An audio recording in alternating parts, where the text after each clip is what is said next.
Gets heroes, यानी वो heroes जिन्हें गेट्स फॉलो करते थे। गेट्स के एक आम बच्चे की तरह कई हीरो नहीं थे, लेकिन कुछ हीरोज थे जिन्हें गेट्स पसंद करते थे। जैसे सर आइजैक न्यूटन ने गेट्स को सच में इंप्रेस किया था। दूसरे थे लियोनार्डो दा विंची। जिंदगी में आगे चलकर हेनरी फोर्ड जैसे दूसरे हीरोज ने भी गेट्स को इंप्रेस किया। फोर्ड ने उन्हें सिर्फ सक्सेस तक पहुंचने तक ही इंप्रेस किया, लेकिन जब फोर्ड उस सक्सेस को बरकरार नहीं रख पाए तो वो गेट्स के हीरो नहीं रहे। शायद वॉरेन बफेट एक ऐसे इंसान थे जिन्हें गेट्स सबसे ज्यादा पसंद करते थे। वो बफेट से सबसे पहले 1991 में एक पार्टी में मिले थे, जिसे गेट्स की मां ने अरेंज किया था। वे बड़ी जल्दी एक दूसरे से कनेक्ट कर पाए और दोनों एक दूसरे से बात करने से खुद को रोक नहीं पाए। गेट्स इस बात से इंप्रेस थे कि दोनों में कितनी ज्यादा समान बातें हैं। उनका सेंस ऑफ ह्यूमर या मजाक करने का तरीका एक सा था। वो दोनों एक ही पॉलिटिकल पार्टी को सपोर्ट करते थे और दोनों को एक जैसा खाना पसंद था। गेट्स और बफेट की सबसे ज्यादा मजेदार कहानियों में से एक तब की है जब दोनों साथ चाइना गए थे। उन दोनों ने मैकडॉनल्ड्स में खाना खाया था और अमीर होने के बावजूद बफेट ने पैसों के बदले फ्री वाउचर के जरिए पे किया था। बफेट ने वाउचर इसलिए दिया था क्योंकि वो ये बताना चाहते थे कि अमीर लोग कभी भी किसी मौके का फायदा उठाए बिना उसे छोड़ते नहीं हैं। गेट्स आज भी बफेट की सोच पर चलते हैं। कभी कभी जब उन्हें कोई फैसला लेना होता है तो वो खुद को बफेट की जगह रखकर सोचते हैं। गेट्स वैसा ही करने की कोशिश करते हैं जो बफेट उस समय करते। माइक्रोसॉफ्ट मौके फायदा उठाने के लिए ही बने होते हैं।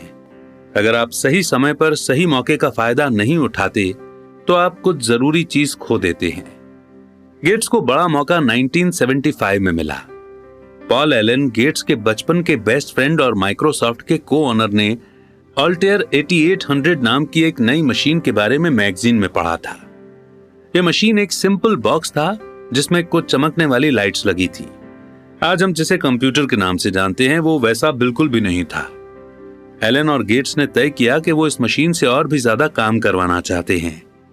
वो एक ऐसा सॉफ्टवेयर बनाना चाहते थे जिस पर वो मशीन चल सके। उन्होंने एड रॉबर्ट्स के साथ एक इंटरव्यू किया जो कि MITS के फाउंडर हैं।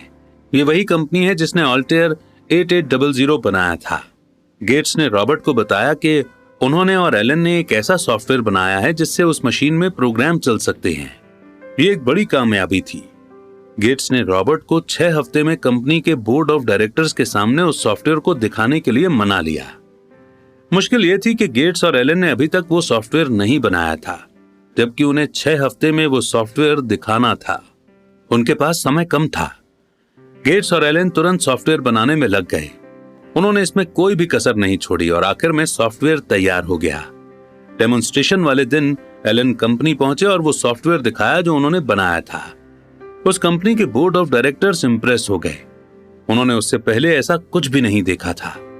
MITS उस सॉफ्टवेयर को $3000 में खरीदने को मान गई और साथ ही उस सॉफ्टवेयर को बेचने के बाद जो भी पैसे आते उसमें से उन दोनों को भी एक हिस्सा दिया जाने वाला था। इस सक्सेस ने गेट्स और एलन को अपनी कंपनी खोलने के सपने को हवा दी। वे दोनों उस समय एक सॉफ्टवेयर कंपनी बनाना चाहते थे, जिस समय सॉफ्टवेयर कंपनी नाम की कोई चीज भी नहीं थी। उन्होंने कंपनी का नाम माइक्रोसॉफ्ट रखने का मन बनाया। माइक्रो कंप्यूटर से माइक्रो और सॉफ्टवेयर से सॉफ्ट। बाद में यह हाइफन हटा दिया गया और कंपनी का नाम माइक्रोसॉफ्ट हो गया, जिसे हम सभी आज जानते हैं। टैलेंटेड स्टाफ, ये गेट्स का कंपनी के लिए लोगों को चुनने का कीवर्ड था।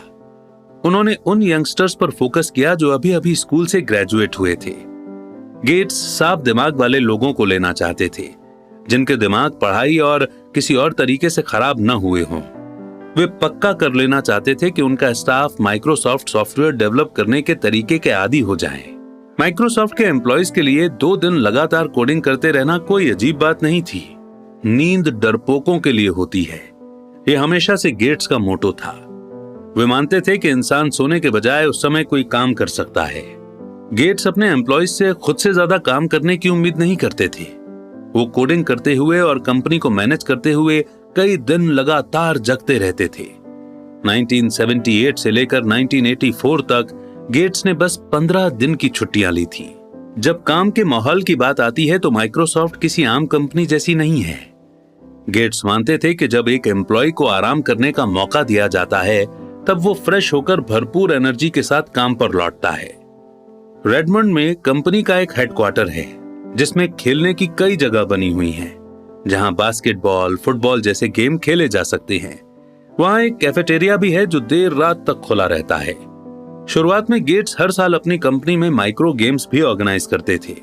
वो मिनी ओलंपिक्स जैसा कुछ बनाना चाहते थे जिसे उन्होंने बचपन में एंजॉय किया था।